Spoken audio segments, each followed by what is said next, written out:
닭에 대해서 한 28년, 30년을 하다 보니까 그렇게 썩 좋지 않았어요. 국내인들이 뭐 한 250까지 한다면 외국인들은 조금 하다 보면 힘들다, 짜증낸다. AI가 처음 터졌을 때가 제일 어려운 줄 알았는데 보다 좋은 고기를 보다 좋게끔 소비자들한테 보낼 수 있으면 어쩔까 하는 그런 마음을 갖게 된 거죠. 닭을 도계장에서 갓 잡은 닭을 우리가 공급을 받아가지고 발골, 성형, 가공, 그다음에 저희 학교 납품이라든가 백화점 납품, 그다음 프랜차이즈 납품 회사입니다. 예. 그렇게 좀 더 그중에 이제 거의 가공이라 하면은 이제 우리가 알고 있는 닭갈비, 치킨가스라든가 뭐 꼬치가스, 그다음에 꼬치, 그다음에 치킨 소세지라든가 치킨 햄, 스테이크 뭐 이런 여러 가지에서 그러니까 닭에 대한 A부터 Z까지 다 만든다고 보시면 될 것 같아요. 닭을 하루에 한 7,000수 정도 하는데요. 7,000수 하면 이제 키로수로 보면 8톤에서 한 9톤 정도. 그런데 그 정도의 닭을 매일매일 신선한 닭으로 해가지고 작업해서 학교에 납품하고 있어요. 보통 학교에서는 이제 뭐 급식으로 받는 것은 이제 원료육으로 포장육으로 받는 경우가 대부분인데 저희 같은 경우는 학교에 납품하는 것은 이제 가공 제품들, 치킨가스라든가 닭갈비 그런 정도로 해가지고 여러 가지 제품 만들어서 납품을 하고 있어요. 우리가 평상시 알고 있는 날개, 닭날개, 닭가슴살, 닭다리살, 닭안심살 이런 부위별로 이제 분리 발골 작업을 합니다. 그 분리 발골 작업을 한 걸 가지고 닭가슴살 같은 경우는 치킨가스라든가 햄, 소세지 만드는 용도로 쓰고 있고요. 닭다리로 했을 때 이제 뼈를 발굴하는 제품을 가지고 닭갈비용으로 만들고 있고 닭꼬치용으로도 만들고 있고 이러고 있습니다. 근데 보통 우리가 소위 말하는 춘천 닭갈비라든가 그것은 닭다리로 만드는 발굴 정육입니다. 닭 정육으로 닭갈비를 만들고 있는 거죠.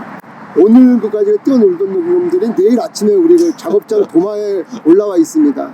그 닭을 가지고 바로 작업해서 저희는 바로 가공장에서 여러 가지 작업을 가공을 거쳐서 나가는 거기 때문에 그래서 그게 그 다음날 학교에 들어가게 되면은 36시간 언저리가 되지 않겠나. 그게 굉장히 타이트하죠. 근데 그렇게 하지 않으면 보통 한 48시간은 그냥 쉽게 넘어가니까. 그래서 저희가 이거 도계장에서 받는 음식은 당일 도착품만 받는다. 하루 정도 할인해서 들어와요. 분량이 빠져요 또. 닭이 하루 지나면 또 육즙이라든가 분량이 빠지기 때문에 1.3kg짜리 닭입니다. 그게 하루 지나서 들어오면 1.28, 1.25로 떨어져요. 그럼 회사 입장에서 손해지 않습니까? 근데 육즙도 떨어지고 선도도 떨어지는 건데 우리는 그런 닭 자체를 안 받고 당일 도체품만 받아가지고 작업을 하기 때문에 아무래도 신선하면서 고기가 담백하다, 좀 달다 이런 느낌을 소비자들이라든가 저희 거래처 사람들은 그렇게 말을 합니다. tips라고 하기는 무슨 인터넷에 워낙 잘 나와 있어가지고요. 그런데 실제적으로 보면은 이제 우리가 닭 가슴살이라든가 뼈 없는 것 같은 경우는 고기 색깔이 아무래도 선홍색인 부분이 신선도가 좋아요. 종개에 따라 닭도 다 종개마다 다르거든요. 스킨이 검은 것도 있고 노란 것도 있고 하얀 것도 있고 살 색깔이 선홍색인 부분이 신선하다고 보면 맞고요. 그 다음에 또 한 가지는 껍질 있는 닭들, 뼈가 있는 거 있거나 껍질 있는 닭 같은 경우는 돌기를 보시면 될 것 같아요. 가장 신선한 게 돌기가 가장 꼿꼿하게 서 있습니다. 아마 그게 자존심이라고 생각한다면은 한 2, 3일 지나면 그 자존심이 싹 없어져요. 그 전날 도개했거나 한 36시간 내에 그 닭들은 돌기가 굉장히 살아있다. 그 돌기를 보시면 될 것 같아요. 치킨 셰프라는 거 치면은 저희 홈페이지가 나옵니다. 거기서 이제 쇼핑몰에 올라와 있는 닭 고기 그거는 이제 일반적인 거고 직접 전화하셔가지고 어떤 닭 필요하신 걸 주문하시면은 아마 그런 쪽도 도움이 되지 않을까 싶네요. 탓이라든가 그런 공부 중에서 감정평가사라는 걸 공부를 하고 나서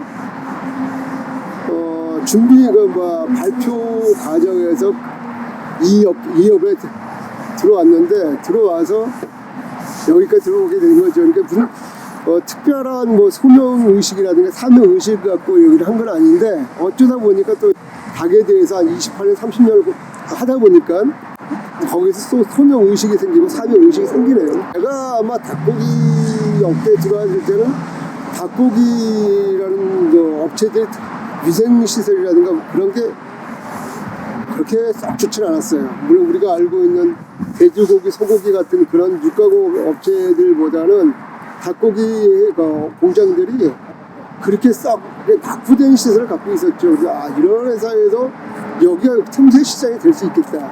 뭐냐 그러면 조금 위생적으로 가져가면 좋겠다 하는 상태로 했는데 그게 이제 그 다음에 바로 햇섭이라는 시설의 그 시스템이 구축이 됐고요. 저희 같은 경우는 햇섭의 시스템을 지금 뭐 포장육에서부터 분쇄육, 양념육, 햄육, 그다음 가공육의 가열 제품까지 다 햇섭을 햇섭 시스템을 적용받고 있는데 그다음 또 한 가지는 아까 위생적인 부분 여러 가지가 있다고 했을 때 보다 좋은 고기를 보다 좋게끔 소비자들한테 보낼 수 있으면 어떨까 하는 그런 마음을 갖게 되는 거죠. 또 내가 하고 싶은 제품을 또 많이 만들 수 있어요. 또 이걸 하다 보면 그래서 참 재밌는 그 업을 하고 있다고 생각이 듭니다. 제가 28년 동안 이 업을 하면서 아마 불과 몇 년 전까지만 해도 아마 365일 중에서 한 300일 이상 그 정도를 닭고기를 먹은 것 같아요. 뭐 일주일 내내 먹은 적도 있고요. 삼계탕집, 어떨 때는 백숙집, 어떨 때는 닭갈비집, 호프집.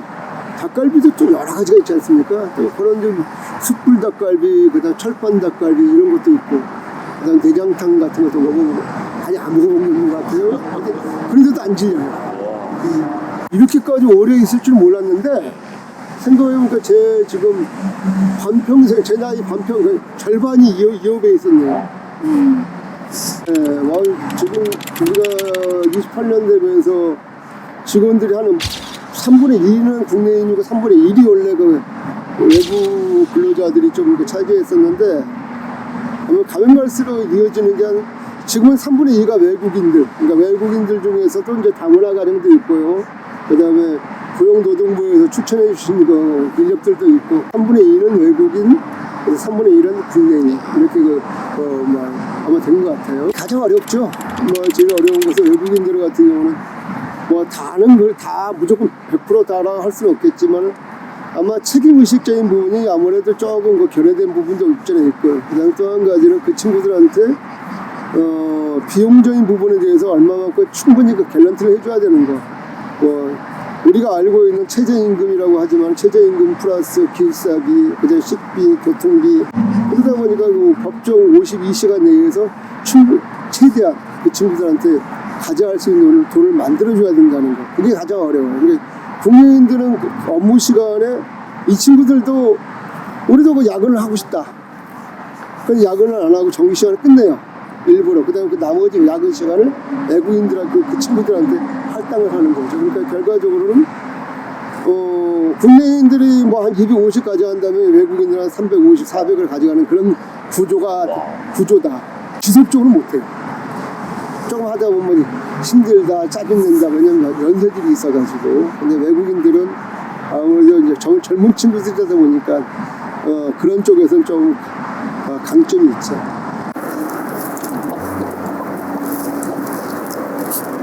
도망가는데요? 열심히 하루하루 오늘도 뭐 내일 모레 이 친구들 월급을 어떻게 줄 건가 그 고민밖에 없습니다. 지금까지 하면서 가장 제가 보람되게 한 게 이건 누구나 다 할 수 있는 일인데 해야 되는 일인데 나한테 보람되게 느껴진 게 뭐냐면은 28년 동안 직원들한테 월급을 한 달도 한 번도 안 밀려봤다는 거. 물론 대출도 받고 뭐 이렇게 했지만 한 번도 그게 나한테 되게 보람되고 좀 뿌듯한 느낌이고요.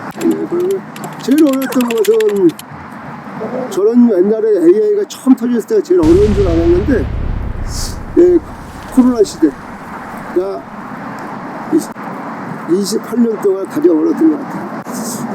극복이라는 것은 그냥 견딘 것 같고 그걸 한 것은 왜 어려웠냐면 저희가 학교 납품을 주되게 움직이다 보니까 학교가 셧아웃 된다는 생각을 한 번도 해본 적이 없는데 셧아웃 됐고, 그 다음에 이제 학교 급식은 거기가 재개되면 무조건 그 물량을 맞춰줘야 되는 조건이 있어요. 그러다 보니까 스톱이 된 상태에서 우리 직원들을 너네 며칠간 쉬어라 이럴 수가 없어요.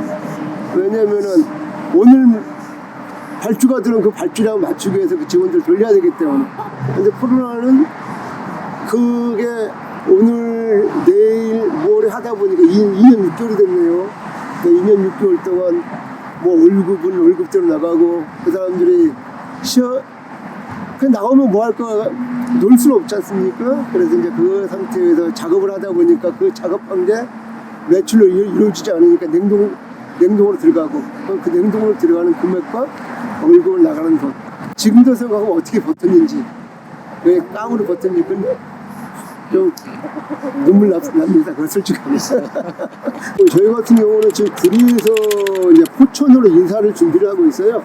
왜냐면 그게 이제 올해 될지 내년이 될지 아니 2, 3년이 후일지 모르겠는데, 그 포천으로 이사를 가게 되면 포천에다 스마트 팩토리라는 개념적으로 접근을 하려고 그래요. 로봇 뭐 작업장이 될 수도 있고요. 그냥 근데 모든 작업 자체가 자동 공정이 들어갈 수밖에 없는 상황이에요. 왜냐면 인력적인 부분도 있고 그냥 관리적인 부분에서만 기계를 관리할 수 있게끔 만드는 게, 우리 푸드테크가 아마 그런 쪽에서 맞는 것 같아요. 우리가 기계적인 부분, 그다음에 사람의 손을 조금이라도 덜 타고, 그다음에 그러면서 좀 더 공정적인 부분에서 위생적이고 생산성이 나오는 공정을 만들어야 될 것 같아요. 아마 그게 향후 계획이 터닝 포인트가 되지 않겠나 싶어가지고요. 옛날에 코로나 시절 때는 학교라는 마켓만 바라보면서 기다렸는데, 그때 왜 다른 채널을, 다른 마켓을 구축하지 못했나 솔직히 아쉬웠다. 그런 상태에서 그 이후로 많은 시장을 많이 두들겼는데, 지금은 유통회사 같은 경우라든가 군납이라든가 그냥 좀 여러 군데 제품적인 부분에 대해서 조금 많이 구상하면서 아마 올해는 좀 작년보다 더 좋은 한 해가 되지 않겠나 그런 기대를 하는 거죠. 좀 확실하게 와꾸가 잡혀진 건 아니고 기대를 하면서 내년 올해 하나를 즐겁게 한번 지내봐야 되겠다 그런 개념을 계획을 세운 거죠.